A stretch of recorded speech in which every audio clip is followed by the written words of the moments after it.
we've just seen KPMG's 2011 Global Automotive Executive Survey being released, and the expectation at the start of this year was that commercial vehicle manufacturers should start picking themselves up the floor on a global scale.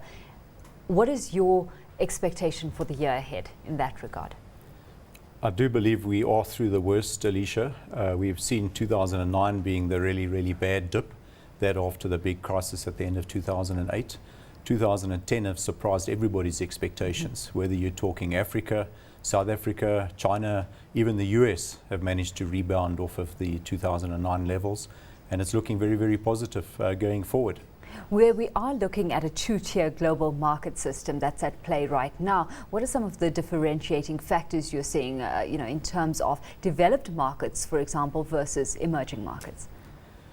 What the survey has shown is that there's a large change in that vehicle manufacturers now have to respond to urban developments rather than the other way around, where urban planners had to respond to vehicles. We find that globally there's a severe lack of parking capacity, and cities like Beijing, for example, now if you want to buy a vehicle you have to go into a lottery, and they're only awarding 20,000 licenses a month. So if you live there, you just can't own a vehicle unless you're really lucky in terms of the lottery. So manufacturers have a hard task at hand because they've really got to interpret those respective environments, looking at what's catering, what's going to cater to those respective demands as well. In Europe, I picked up from your report, they're looking at more purpose-built vehicles, where in China and India, you're looking at safer and lower cost cars, right? Yes, 100%. What's happening in China is very similar to Africa. You mentioned the Europeans, and I think their things are very different.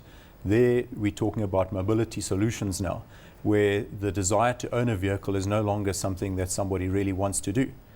So the cost of ownership is very different and much more expensive. In the European market, which is a lot more mature, people are looking at getting a vehicle when they want a vehicle. So not necessarily owning it, but perhaps having a small little vehicle during the week, a sports car maybe on the weekend, and a SUV perhaps on the weekends or when you want to go away on holiday. One can only assume, though, that there is a common criteria no matter which quarter of the world you're sitting in, and that's fuel efficiency, with that oil price hovering at $115 a barrel right now. 91% of the respondents to the survey said that fuel efficiency is the #1 criteria in terms of buying a vehicle. The sad part in terms of what the survey has indicated, that for at least another 5 years, electric vehicles will not be cost or affordable for the majority of the population, and there's significant amount of research and development that still has to happen in that sector. What does that mean for the manufacturers themselves? Because of course they're operating in an industry that is still lifting itself up. You're working on a project that's still going to take a while longer to get off the ground. Implications from a cost side of things from their side. Are we looking at short-term constraints still? Well, I think what you were covering just before we started this interview is in terms of mergers and alliances.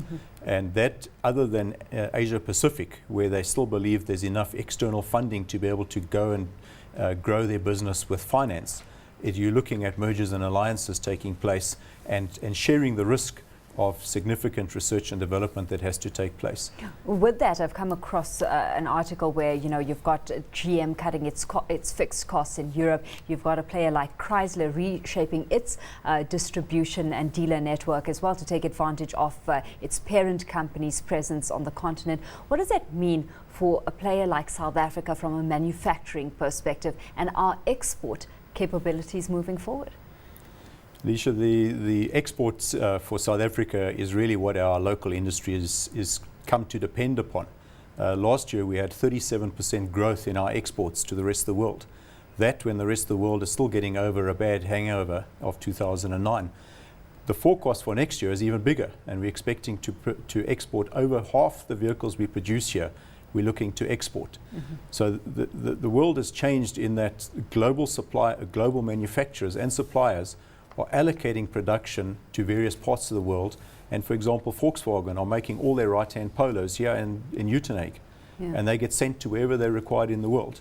and vice versa, we get things sent through to us that we don't make here locally. Yeah, taking a look at the consumer and the kind of demand that manufacturers would be catering to on home ground, though, there are quite a few considerations to take to be made. We've got the toll systems coming up, we've got carbon taxes being introduced as well. How do you see that changing what the consumer wants and how manufacturers actually cater to that demand?